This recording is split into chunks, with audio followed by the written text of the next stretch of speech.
biggest story for Indian financial services, of course, is the health crisis, the surge of COVID-19 cases in India. And hopefully we have seen the worst of it. But there is also this ongoing story of how digital financial services in India has really become. We see that in the adoption of the digital technologies of our time by our consumers and how they interact with us more digitally now. We also see this in the adoption of the same set of technologies, perhaps more of them, in the way that insurance companies as well as banks deliver financial services to their consumers.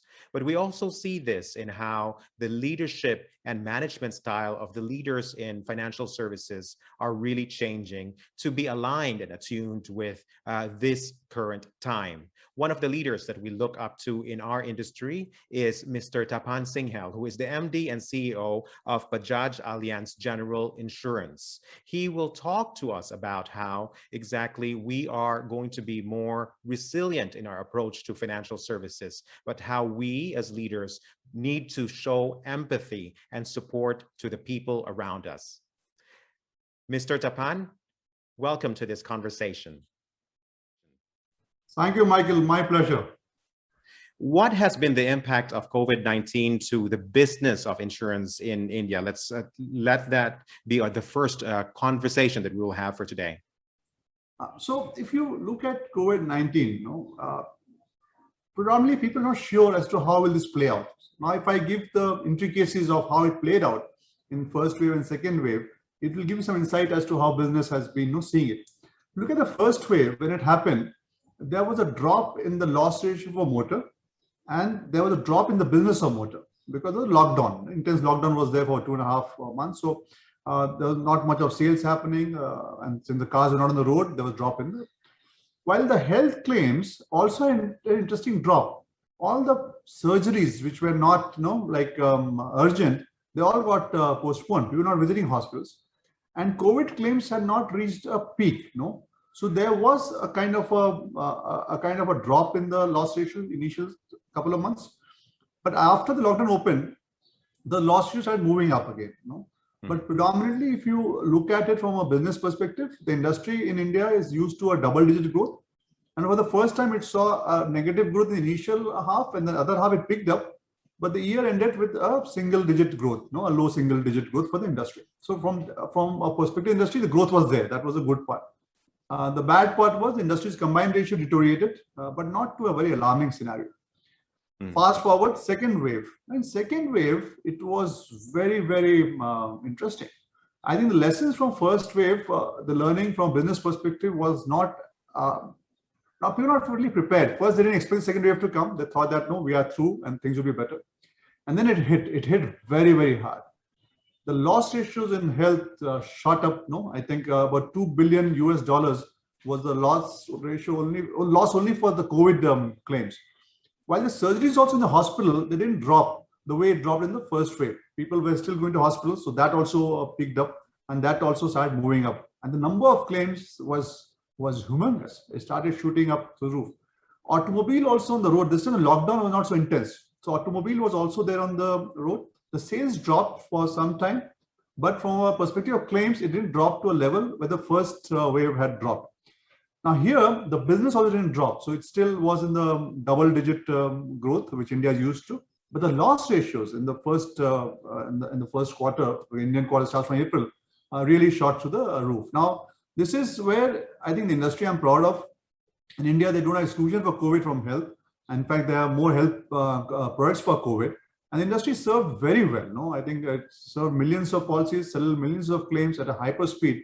And the outgo, as I said, the last which I heard was over $2 billion in the health portfolio which is there. So I think the learning is, how do you put it all together? How do you serve customer? How do you empathy? And how do you, when you're having difficult times, how do you still be with them? So that, to give you a perspective of the business, that's how it was, Michael. And this is a very good lesson, because we have shown commitment to our consumers in the way that we deliver insurance as one industry. And of course, you're one of the leaders in the industry that we look up to. You've got almost 7 lakh followers on LinkedIn as well, a lot more than me, I'm sure of that. But you probably have a pulse of the market.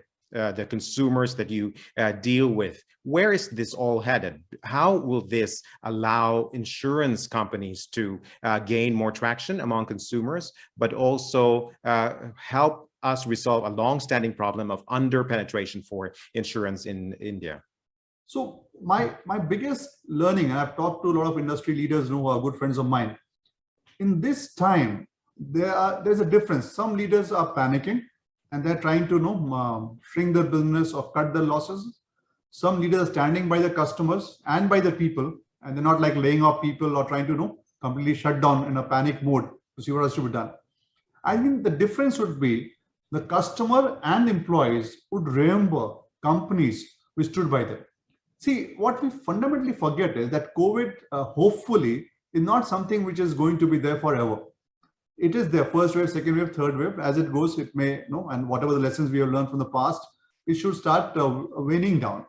If it's not going to be there forever, then if we do knee-jerk reactions, which is going to show the customer or your people that you don't stand by them in crisis, they will not remember it. So one, from brand perspective, from a company perspective, I think high empathy, being with people, standing by them, being with customers, standing by them, and ensuring that deliver them to them in terms of need is something which organizations which have done well will obviously in the long run have a huge payback to them.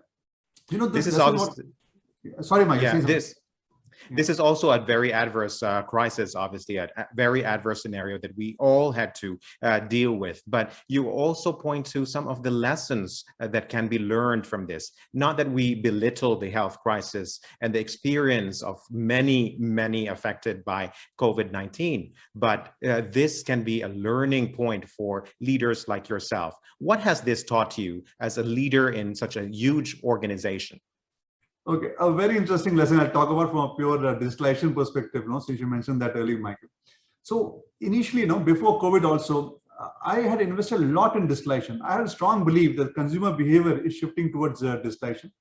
And insurance companies, we should be at cutting edge, right from what do you think of, be it cloud, AI, ML, chatbots or RPAs, all that I was putting it through. But the adoptability was very low. In fact, I was very, very sad one day, and I was telling my leaders, what's wrong? Why are the customers or my business partners not using it? Because what is that we are missing? Because my belief is if the adoption is low, something is missing. Like, we are trying to think this works, it's not working. In fact, I remember I'd gone to Singapore also once, and somebody told me that 95% of documentation in Singapore for insurance is also manual. I said, wow, a digital country like Singapore also has such high amount of manual documentation happening. When COVID happened, it was an amazing play. I clearly remember that millions of policies got issued, straight through, and millions of claims got settled straight through. It was such an uptake, and my grievance ratio dropped by 90%, Mike. So one of the biggest lessons which I had, which normally people not talk about, is if you are prepared for the future, and at times you may feel frustrated that it is not working out. But if you're prepared and when it works out, the uptake is very high. I think that was one of my biggest lessons. Since we were prepared digitally, and the company with such a smooth transition, and I said the grievance ratio dropped by 90%. As it is, we are the least grievance in the industry in India, and that too dropping by 90%, and the customer experience went up to the next level was phenomenal. So that was the biggest lesson. The second lesson was, as a leader, you have to have a strong sense of empathy, and combined with empathy, a very cool mind. Because there's no rule book for this situation. There's no case study for this situation. There's no MBA lesson for this situation. Every day was unique. Every day was a huge crisis. There was panic. There was fear. There was apprehension. There was no business to look into. There was a complete mayhem. And people were getting hit in their families. So there was a lot of sadness. You combine this all together, as a leader, people look up to you. You can't disappear. You can't just tomorrow say, okay, no, this I can't do, this is personal, this is official, and I only stick to this. Can't do that. You have to be with them, you stand with them. I remember in one of the convention senior leaders, people are talking about this is happening, that's happening. I say, we don't talk about what's happening. We don't talk about what's news. We talk about how do we make a difference? How do we ensure that we are there and we make a difference? That is what I want to hear. And the team came up with Saving Life Initiative. I'm very proud to say half of my people logged in as COVID warriors.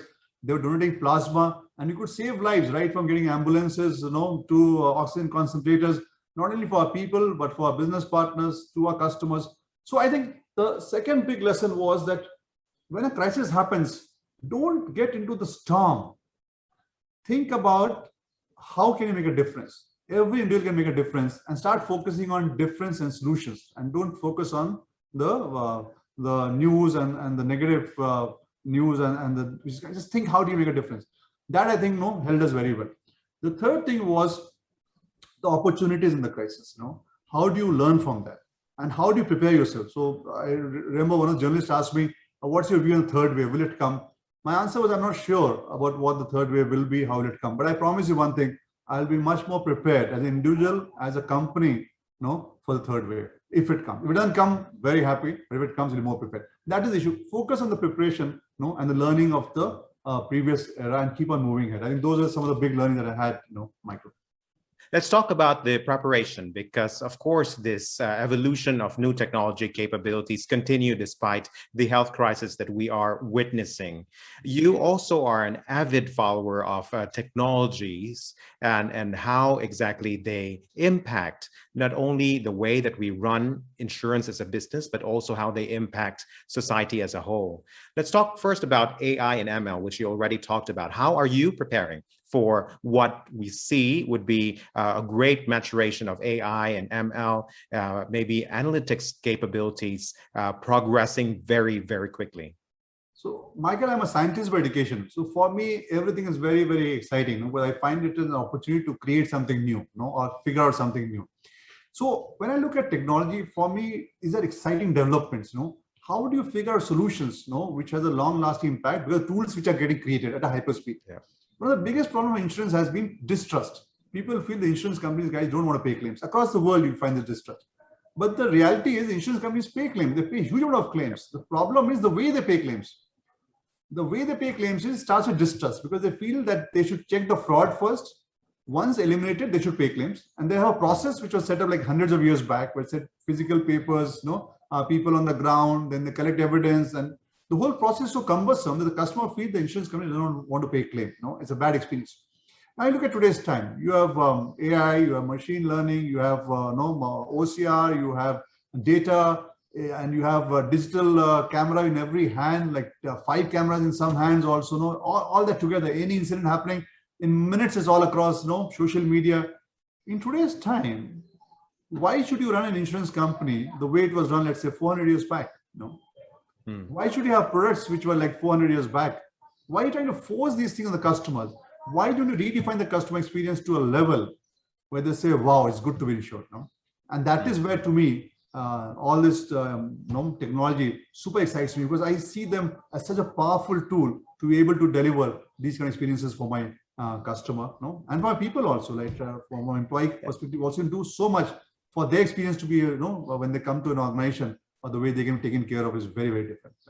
And what you are saying is really something that is impressive, because you obviously realize the technology can, and all these rapidly advancing technologies can be used to resolve the long-standing issues of our industry. This trust issue, of course, this long-standing issue that we still have to resolve. Cloud is another big technology area that is also shaping the way that we deliver financial services. What are your thoughts about cloud? Cloud, if you are going to be, let's say, a very niche small company, you can afford not to be on cloud. If you want to be a mass company and you want to have massive customer base, and an insurance company, you have to have it's a game of large numbers. Without cloud, you can't exist.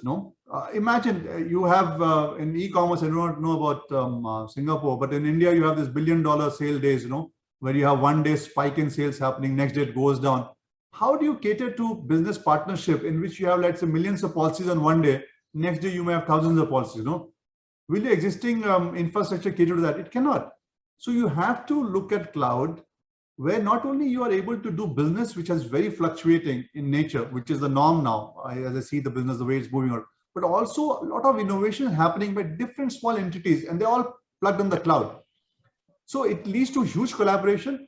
It leads to huge amount of volume. It leads to huge data processing. It leads to huge actuarial calculations, and a creation of data lake in which you're able to come out much sharper in your business compared to anything else. So if you're not there, then I think you are not going to be relevant in the future. But then be a niche company, then maybe you can avoid being on cloud. But for any normal company, if they want to be, then future relevant, they have no option but to be on cloud. Right. And yeah, you speak of scale, you speak about collaboration that can happen through cloud, but there's also this ongoing, very current issue around the hosting of data within country. Of course, that is a very big issue in the payment space in India, right? Of forcing some of the biggest players to host a lot of personally identifiable information locally. What do you say about that? No, it is there. And what good is all the big players in the cloud business? I think for us, they set up the infrastructure in India. So India is a big market. So I think when we started, we were the first, I think among the first big companies among the world to move to cloud. Then this very clearly, it was established we have to have the infrastructure in India. It will not work because the regulators won't allow it. No, I was very happy to see that they invested and they set up the infrastructure in India. They set up the database centers in India. And because it's big business for them also. So though we were the front leaders, I think others will also follow. And if you don't set up the infrastructure, it will not happen. From government perspective, I think it is right. They would want to have, and today's time, data is everything. And you see what's happening across different parts of the world. So from government's perspective, I think it's right that they insist that, they should have those data centers in the country. And from a business perspective, I think people are providing big cloud networks. I think they should be setting up. Not only that, the security, the protection, the hacking issues, I think all that is something that they have to work on if they want to make it big business. But I'm very happy that for me, at least my partners, they did that, Michael. So I have no issues there. No.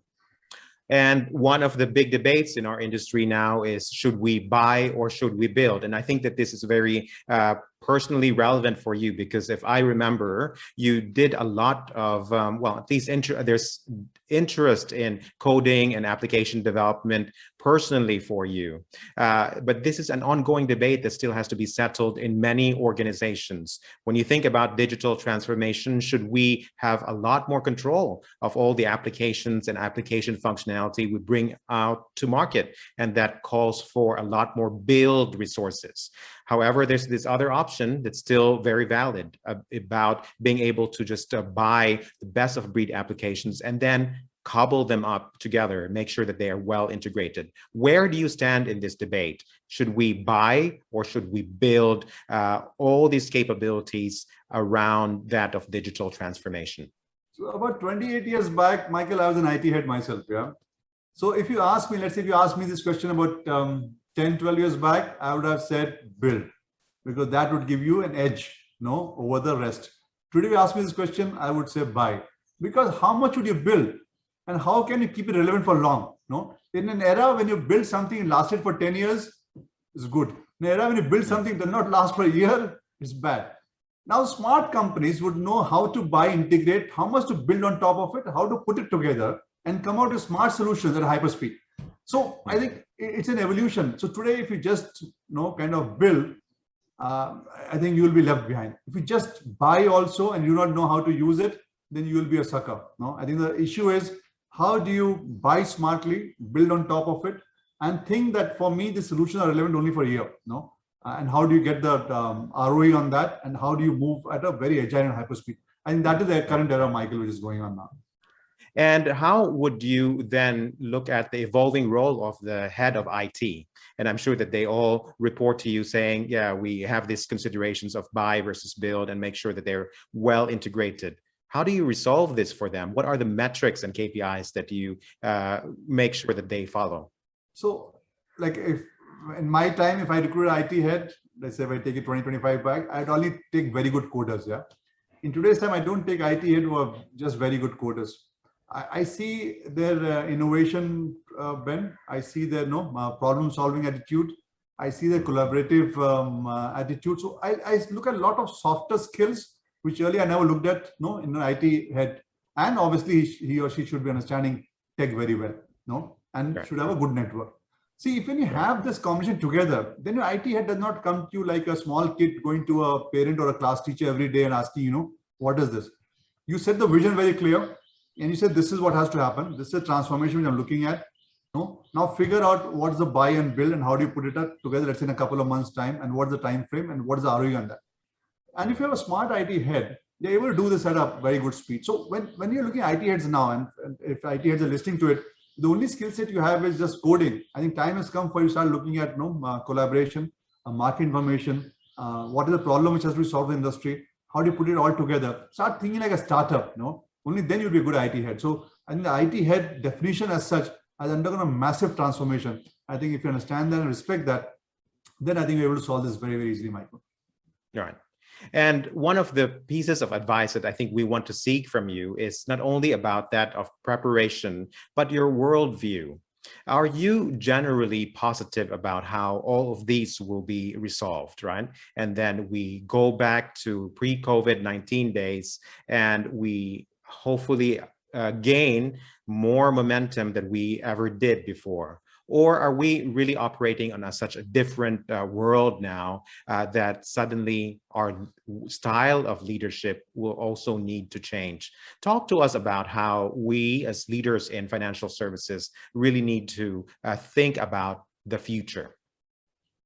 Okay, Mike. First and foremost, I have immense belief in the human race.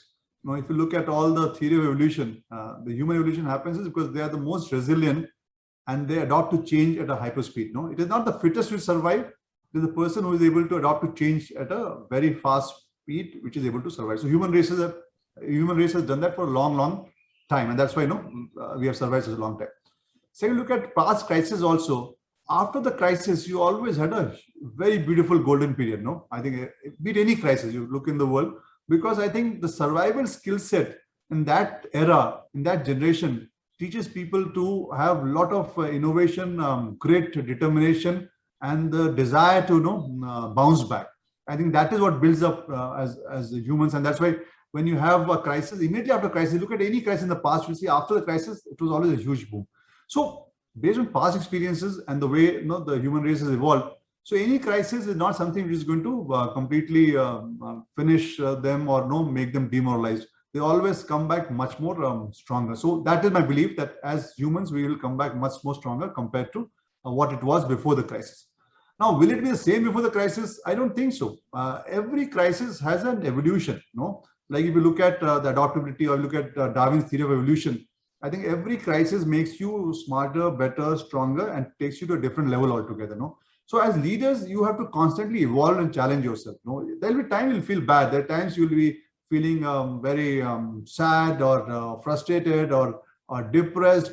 You are human, so remember that it's perfectly fine to have negative emotions. So a lot of time people glamorize leadership that you can't have negative emotions. My feeling is it's fine to have negative emotions, but you can't be stuck in that. You have to keep on moving ahead. You have to keep on building ahead. And as you evolve and as you keep on getting excited about new evolution, as you emerge from the crisis and you hit the golden period, smarter companies, smarter leaders will emerge very powerful and very strong, and they'll be capturing much more market, in terms of be it profit or growth, compared to companies which gets completely bogged down by the crisis. So it will be a different world altogether. It will not be the pre-world. It doesn't happen when you have a long crisis. The clock does not go back. It moves ahead. It will be a different world, but it will be a much stronger, much happier, and much better world. A very hopeful message there, of course. But just one last question, and perhaps a little bit personal. If you would be able to give advice to your younger self, maybe even before you were IT head, what advice would that be? I actually lived my life the way it came, Michael. That is one good or bad thing about me. I think the only advice I would give myself would be that you should not take things too seriously. Be more happier, be more pleasing, do more for people, do more good.